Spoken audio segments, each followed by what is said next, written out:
नमस्कार मित्रांनो, मी शेळके वकील. आजच्या व्हिडिओमध्ये आपण महत्त्वाची गोष्ट बघतोय.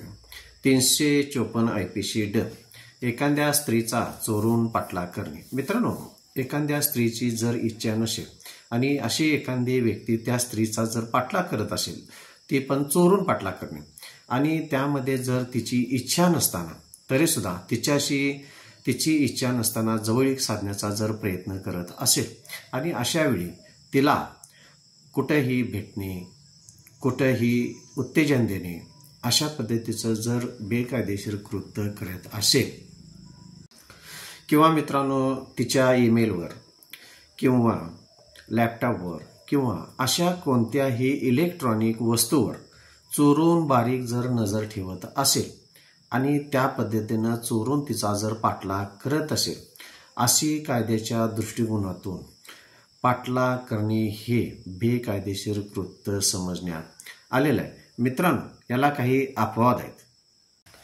अशा स्त्रीचा एखाद्या पुरुषानं जर पाठलाग केला आणि सदर पुरुषाकडे राज्य शासनानं कायदेशीर जर जबाबदारी सोपवलेली असेल, तर अशा व्यक्तीला कायद्याच्या दृष्टिकोनातून त्या स्त्रीचा पाठलाग करणे किंवा ती स्त्री एखादा गुन्हा करण्याच्या बेतात असेल, तर अशा वेळी त्या स्त्रीचा चोरून जरी पाठलाग केला आणि त्या व्यक्तीला जर शासकीय म्हणजे राज्य शासनानं जर तसा अधिकारी म्हणून नेमणूक केलेली असेल, तर अशा कायद्यामध्ये अपराध धरला जात नाही किंवा अशा व्यक्तीवर कायद्याने काही अनुशासन लादलेलं असेल की त्या स्त्रीचा पाठलाग करणे हे कायद्याच्या दृष्टिकोनातून योग्य आणि कायदेशीर असे होते आणि त्या पुरुषानं जर त्या स्त्रीचा पाठलाग चोरून केलेला असेल, तर कायद्याच्या दृष्टिकोनातून तो गुन्हा मानला जात नाही. मित्रांनो, जर असा चोरून जर एखाद्या स्त्रीचा पाठलाग केला, तर त्या व्यक्तीला कायद्याच्या दृष्टिकोनातून कमीत कमी पहिल्यांदा जर अशी घटना घडली तर 3 वर्षापर्यंत शिक्षा असू शकेल. त्यानंतर द्रव्यदंडही होऊ शकते.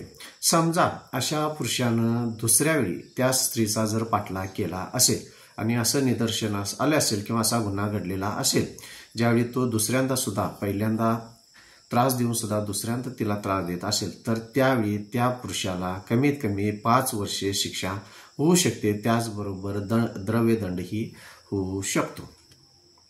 अशा पद्धतीने एखाद्या स्त्रीचा जर चोरून पाठलाग करीत असतील, त्यामध्ये गुन्हा होऊ शकतो. त्याचप्रमाणे काही त्यामध्ये शासकीय राज्यशासनाची परवानगी असेल तर गुन्ह्यास अपराध धरला जात नाही. मित्रांनो, माझ्या चॅनलला सबस्क्राईब करा, लाईक करा, शेअर करा. धन्यवाद.